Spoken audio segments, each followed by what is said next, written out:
السلام علیکم دوستو، پریشانی سے بچنے کے 15 طریقے۔ ان طریقوں پر عمل کریں۔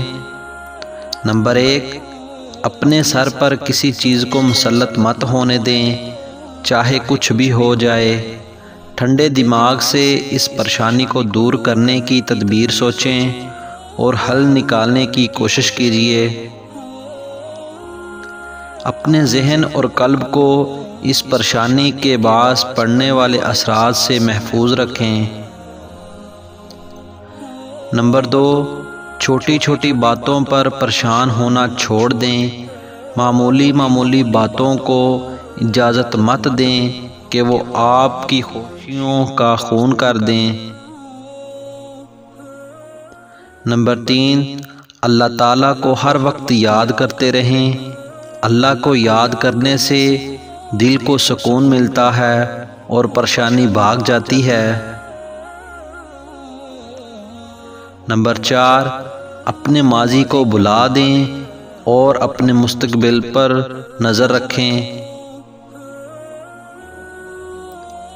نمبر 5، کھل کر مسکرائیے، یہ آپ کے اعتماد میں اضافہ کرتا ہے اور آپ کو سکون نصیب ہوتا ہے۔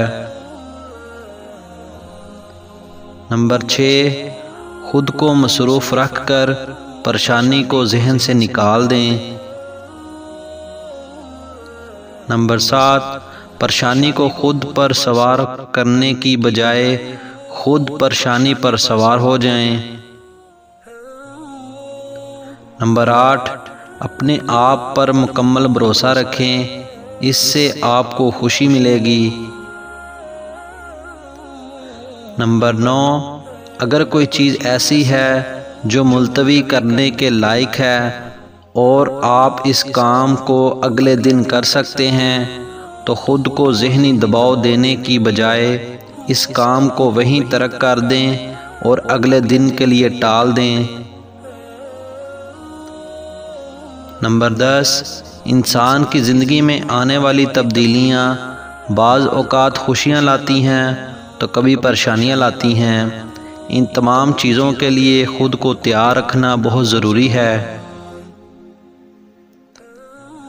نمبر 11، جب بھی پریشان ہوں چلنا شروع کر دیں۔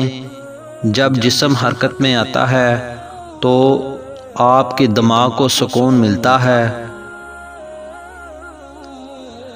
نمبر 12، اگر کوئی چیز ایسی ہے جس کے بعد میں آنے والے نتائج سے آپ خوف زدہ ہیں تو خود کو اس کیفیت سے نکالنے کے لیے اور دلیری سے ہر طرح کے حالات کا مقابلہ کیجیے۔ ایسا کرنے سے آپ کی ہمت اور حوصلے میں اضافہ ہوتا ہے اور آپ بڑے سے بڑے مشکل حالات میں خود کو نکالنے میں کامیاب ہو پائیں گے۔ نمبر 13، اپنی پریشانیوں پر نقصان مت کرو کا بورڈ لگا دیجئے اور فیصلہ کیجئے کہ کس بات پر زیادہ سے زیادہ کتنی پریشانی آپ کے لیے مفید ہے۔ اسے زیادہ کی اجازت مت دیجئے۔ نمبر 14، غیر ضروری باتوں پر توجہ مت دیں، یہ آپ کا قیمتی وقت ضائع کرتی ہیں اور آپ فضول میں پریشان ہوتے رہتے ہیں جس کا کوئی فائدہ نہیں ہوتا۔ نمبر 15، ہم نے اکثر بڑوں کو کہتے سنا ہے کہ سچائی کا سامنا مشکل ہو ضرور ہے مگر بعد میں آسانیاں ہوتی ہیں اور جھوٹ کا سہارا لینے والے افراد پہلی بار آسانی سے نکل جاتے ہیں اور بعد میں مشکلات کا شکار ہو جاتے ہیں۔ ان طریقوں پر عمل کر کے آپ اپنی صحت اور ہمت کو بڑھا سکتے ہیں اور پریشانیوں کا ڈٹ کر مقابلہ کر سکتے ہیں۔ دوستو، امید کرتا ہوں کہ یہ ویڈیو آپ کو ہماری اچھی لگی ہوگی۔ اگر آپ کو ہماری یہ ویڈیو اچھی لگی ہے تو لائک کیجئے اور مزید اچھی ویڈیوز کے لیے ہمارے چینل کو سبسکرائب کر لیں۔ شکریہ۔